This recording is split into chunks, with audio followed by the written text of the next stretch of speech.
श्री हरे। अधिमास मलमास लगाने पर एकादशी व्रत की संख्या 26 हो जाती है। धार्मिक मान्यताओं के अनुसार हर 3 वर्ष में एक बार अधिक मास आता है।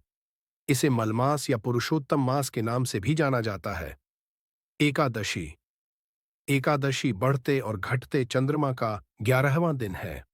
इस प्रकार प्रत्येक माह में 2 तिथियां होती हैं जो 2 चंद्र चरणों शुक्ल पक्ष वर्धमान चंद्रमा, जब चंद्रमा अपने पूर्ण उज्ज्वलता का 3/4 भाग उज्ज्वल होता है, और कृष्ण पक्ष ढलता अथवा घटता चंद्रमा, जब चंद्रमा अपने उज्ज्वलता का 3/4 भाग खोकर मात्र 1/4 भाग ही दिखाई पड़ता है और अमावस्या की ओर बढ़ रहा होता है। आमतौर पर एक वर्ष में 24 एकादशियां होती हैं, लेकिन लीप ईयर में 2 अधिक एकादशियां आती हैं और संख्या तब 26 हो जाती हैं। एकादशी को हरिवासर भी कहा गया है। वेद में बताया गया है कि सर्वोच्च ईश्वर को समर्पित प्रतिवर्ष में कुछ विशिष्ट दिन होते हैं। इन्हीं दिनों को हरिवासर्स के नाम से जाना जाता है। हरि भगवान श्री विष्णु के नामों में से एक है, और वसर, जो संस्कृत शब्द है, उसका अर्थ है दिन। इसीलिए हरिवासर का अर्थ है भगवान विष्णु का दिन। एकादशी का आरंभ और कथा। एकादशी का वर्णन पद्म पुराण में है। पद्म पुराण के 14वें अध्याय में जैमिनी ऋषि व्यासदेव से एकादशी के महत्व के बारे में पूछते हैं। कथा के अनुसार भगवान विष्णु के निर्देशानुसार हर प्रकार की पापमय गतिविधि जो भौतिक दुनिया में पाई जा सकती है, उसका निवास अनाज और अनाज से बने भोजन में होता है। इसलिए विशेष रूप से एकादशी के दिन अनाज का सेवन नहीं करना चाहिए। इसे वैज्ञानिक रूप से भी हम जानते हैं कि हर अन्न के रस का हार्मोनल प्रभाव होता है, जो शरीर और मन को प्रभावित करता है और अंततः हमारी क्रियाओं को नियंत्रित करता है। एकादशी का जन्म और कथा। राक्षस मुरा देवताओं के लिए आतंक का स्रोत था, जो अपने स्वर्गीय निवास से पराजित हो गए थे और पृथ्वी पर निवास कर रहे थे। अपनी दुर्दशा को हल्का करने के लिए वे मदद के लिए भगवान विष्णु के पास पहुंचे। भगवान विष्णु तुरंत मुरा के पास पहुंचे और एक भयंकर युद्ध छिड़ गया। मुरा के साथ उपस्थित अन्य दैत्यों की हार हुई, लेकिन भगवान और मुरा के बीच लड़ाई 1000 दिव्य वर्षों तक जारी रही। भगवान विष्णु अपने भक्त को मुरा को मारने का सम्मान देने के लिए हिमालय की एक गुफा में आराम करने के लिए चले गए। भगवान को सोता देखकर मुरा ने भगवान पर हमला करना चाहा। जैसे ही उसने भगवान को मारने के लिए अपना हथियार उठाया, प्रभु के भीतर से एक जवान लड़की प्रकट हुई और एक गर्जना के साथ उसका सिर काट दिया।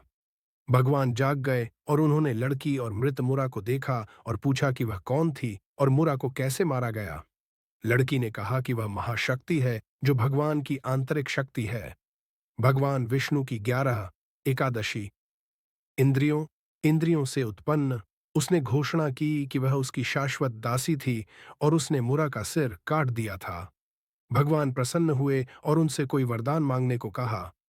उसने जो वरदान मांगे वे थे कि वह हमेशा प्रभु की चुनी हुई और प्यारी हो, कि वह सभी तिथियों में सबसे ऊपर है, कि वह सभी पापों को नष्ट करने में सक्षम हो और लोगों को एक सुखी जीवन प्रदान करे। चूंकि एकादशी भगवान विष्णु से प्रकट हुई थी, वह उनसे अलग नहीं है और भगवान विष्णु की तरह वह 3 ग्रह प्रणालियों की दाता है। एकादशी उपवास। उपवास शब्द उप और वास शब्द से मिलकर बना है। उप का अर्थ है समीप और वास का अर्थ है रहना। इस प्रकार उपवास का अर्थ ईश्वर के निकट रहना है। एकादशी का उपवास कर आप भगवान विष्णु के समीप रहते हैं। एकादशी व्रत का पारण हरिवासर में करना चाहिए। एकादशी व्रत का पारण हरिवासर के दौरान भी नहीं करना चाहिए। जो श्रद्धालु व्रत कर रहे हैं, उन्हें व्रत तोड़ने से पहले हरिवासर समाप्त होने की प्रतीक्षा करनी चाहिए। हरिवासर क्या होता है एकादशी में क्या नहीं करना चाहिए? दूसरे के घर में भोजन करने से बचना चाहिए। इस दिन विवाह, जन्मदिन, दोपहर या रात के खाने आदि के लिए निमंत्रण स्वीकार न करें। जब तक चिकित्सकीय सलाह न दी जाए, तब तक एक से अधिक बार भोजन करने से भी बचना चाहिए। स्त्री पुरुष के साथ शारीरिक संबंध बिल्कुल बचना चाहिए। इस दिन पुरुषों को शेविंग से बचना चाहिए और महिलाओं को अपने बाल नहीं धोने चाहिए। शहद खाने, बेल धातु की थाली, कंस से भोजन करने और तेल से शरीर की मालिश करने से व्रत टूट जाता है। कैसे करें एकादशी का व्रत? एकादशी का व्रत एक प्रकार का यज्ञ है जो 3 प्रकार से किया जाता है। कोई भी अन्न और जल ग्रहण न करके निर्जला व्रत, सिर्फ दूध या जूस, तरल पदार्थ लेने से इस दिन अनाज, दाल, मसूर आदि या ऊपर वर्णित वस्तुओं से युक्त कोई भी भोजन न करने से वे पाप से दूषित हो जाते हैं। लेकिन एकादशी के दिन भोजन करने की अनुमति है। अधिकांश भक्त चौथे प्रकार के उपवास को रखना पसंद करते हैं। एकादशी पर नहीं खाना चाहिए। अनाज जैसे चावल, गेहूं आदि अनाज से बने सभी प्रकार के आटे, शहद, सामान्य नमक। एकादशी पर अनुमन्य भोजन आलू, मूंगफली, मखाने, कुटू का आटा, सावन। एकादशी पर अनुमन्य फल केला, सेब, आम आदि। फलों का सलाद, ताज़ा क्रीम में केला। एकादशी पर खाना पकाने के माध्यम की अनुमति। घी या मूंगफली का तेल, दूध की चीजें जैसे पनीर, कंडेंस्ड मिल्क या खोया अगर घर पर ताज़ा बनाया जाता है तो उनकी अनुमति है। एकादशी पर प्रयोग किए जाने वाले मसाले काली मिर्च, ताज़ा अदरक, सेंधा नमक और ताज़ी हल्दी, इन सभी मसालों की अनुमति घर पर ही होनी चाहिए। एकादशी पर इन मसालों की अनुमति नहीं है। हींग, तिल, जीरा, मेथी, राई, इमली, सौंफ, इलायची और जायफल।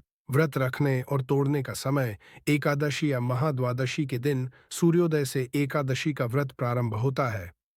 व्रत तोड़ने का समय द्वादशी को होता है जो कि अगले दिन होता है।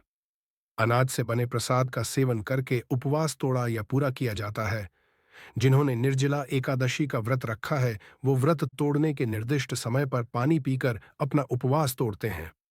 यदि आप एकादशी का व्रत तोड़ते हैं, ऐसा नहीं होना चाहिए, लेकिन यदि गलती से आप एकादशी के दिन कोई वर्जित खाद्य पदार्थ खा लेते हैं, तो जैसे ही आपको यह पता चलता है कि आपको दिन के शेष भाग में वर्जित खाद्य पदार्थों का सेवन नहीं करना चाहिए, अर्थात शेष दिन एकादशी का व्रत करना चाहिए।